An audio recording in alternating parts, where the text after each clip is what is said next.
What's going on there, guys? We back with another one.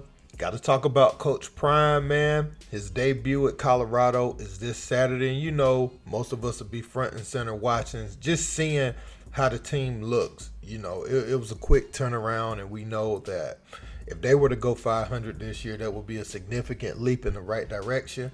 But you know, getting closer to that, we saw his press conference from yesterday, and there were so many gems in there.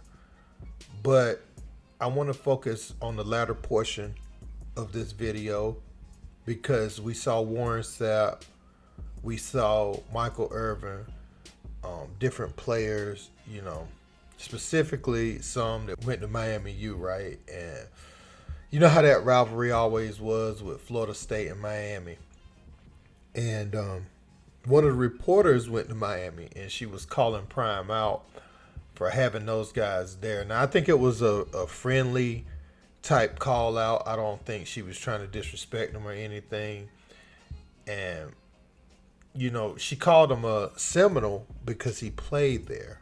But he graduated from Talladega University in 2020. And this part right here is what people are talking about with this interview, because they associate him with where he played football. He said, isn't it where you graduate from? Which is a great debate. And I have a lot to say on this after this video finished playing. Let's check it out.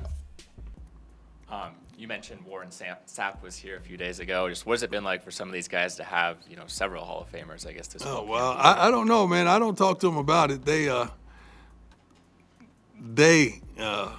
They're elated. I mean, I checked a couple of them because I'm old school. Like Michael Irvin and I was in the cafeteria and a couple of receivers walked by and I said, hold on. You know what this is? You don't walk by a Hall of Famer and you play the position of receiver. Just walk by and don't even speak. Like this, I don't know what this society, what this generation does, but we don't do that. Where I come from, we don't do that. There's no way that I would walk by some of those guys that made it possible for me to command the salary that I commanded, and I'm going to walk by like they're anonymous.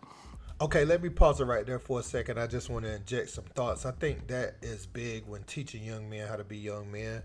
I think this culture today, who's the GOAT and then who's under that, allows people to look at legends, Hall of Famers, as if, you know, they aren't who they are. And I like that Coach Prime does that with his players. No, you got to do your history of the game.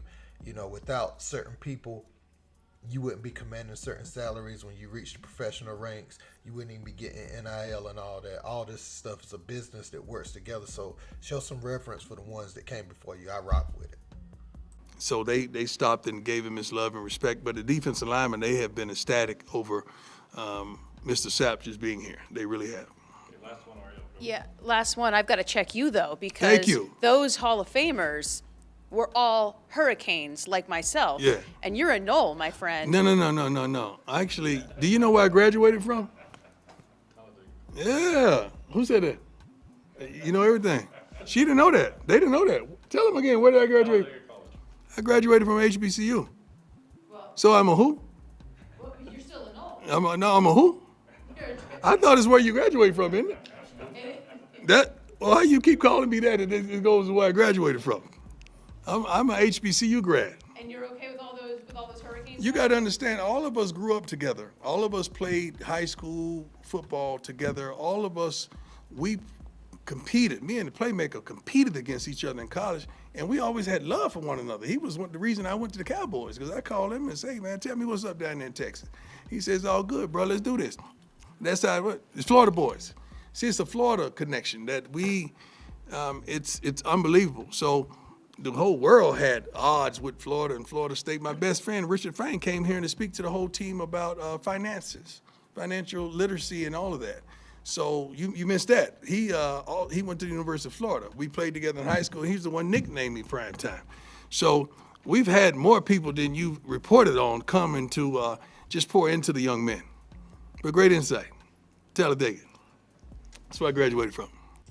So let me start out with this thought by saying I don't think the young lady was being malicious in her attempt to say that. I think she wanted to get a playful response, but Coach Prime being in this media game for a long time, knowing how clickbaiting and sound bites work. And they were trying to pull that out of Deion, to throw like some talk about their old rivalries and things like that. Not knowing, well, I don't know why they wouldn't know, because he had those guys come to the school. And there's no sour milk there. You know what I'm saying? I think that's what they wanted, to see if there were any sour grapes left over from the time they competed in college. But those guys have been through so much in life since that point. And, you saw Playmaker go over there and talk to the players. And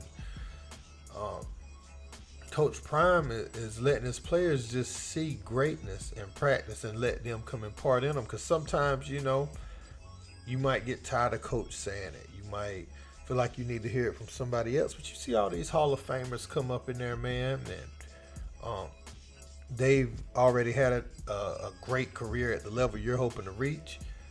It's a great thing. So Coach Prime, knowing how clickbait works, he answered the question. He's like, man, we Florida boys. And that's what a lot of the competition is. If you look at guys from certain regions in the country, it's just too many to name. But you'll have these guys come from the same prep school sometimes, same high school.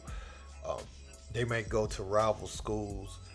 And you got to think, at most, barring like a medical red shirt or something like that, they play 3 or 4 years at these institutions and then on to the professional career. Sometimes these players even reunite at the professional level. Like Prime said, him and Playmaker, he called Michael Irvin to see how Dallas was before he came out there and ended up playing with him. So if players that have a good relationship, they go to a rival school, it may be tense for a couple of years.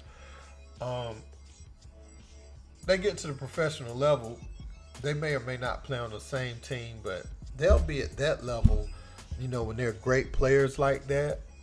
And barring injury, they'll be there for, at least 8 to 10 years on the low end. I'm talking about they all-time greats. And, they'll spend more time at that level. And so he straightened out with that. And he also was talking about the financial literacy guy, because a lot of times they only like to talk about the athletes to come in part and the athletes. But no, I got financial literacy guys here. You have NIL at this point, so there is a need for that, for people to know how to handle their funds. And it gets you a jump on those, that's going to the next level. It gives them a jump start on how to save their funds and what to look for at the next level. Just knowing money management means a lot for kids, because I'm guessing, on their taxes, they have to say they worked in all these states, kind of like pro athletes, so you paying taxes everywhere you go. So I think that's good. And as far as where he graduated from, I think you are, what you graduate from. He'll always be a Florida State Seminole, but he used that as a deflection tactic and also started like a larger conversation. You look at Florida State and how Coach Prime was lobbying for that job. At one point, they didn't even blink twice in his direction. So in his mind, it could be perceived as several things. Like, he may not be harboring any ill feelings towards that. At the same time, you could look at it as like, oh, I was good enough to run up and down a field. I'm in the coaching sphere. I make too much sense right now. Every recruit is going to come where I'm at, especially if I have a powerhouse like Florida State behind me. And I have, that scenery and everything. I'll be able to get everybody pretty much for you. And for them not to take him, it could, be kind of perceived as a slap in the face. If I was Prime, I would kind of look at it like that, even after the Jackson State stint. I don't know, man. They should have came calling. They should have saw at least what was up with them. I mean, I know the program did a little better in recent years than where they had failed to. They starting to climb back in the right direction. But with Coach Prime, if he landed somewhere like that, you might see a big turnaround this year, like right away, if it's at Florida State. But yeah, man, you could argue like where somebody graduates from is if they want to claim that, they can claim that. Now his lore and the athletics, at Florida State, that's something you can never look past. He's always going to be associated with that university on a mass scale, but Talladega University holds some significance too. And that's just his way pretty much saying we more than just athletes that run up and down your field. I think that's what I got out of it. But let me know what you guys think in the comments. Don't forget to like, share, and subscribe. Until next time, peace.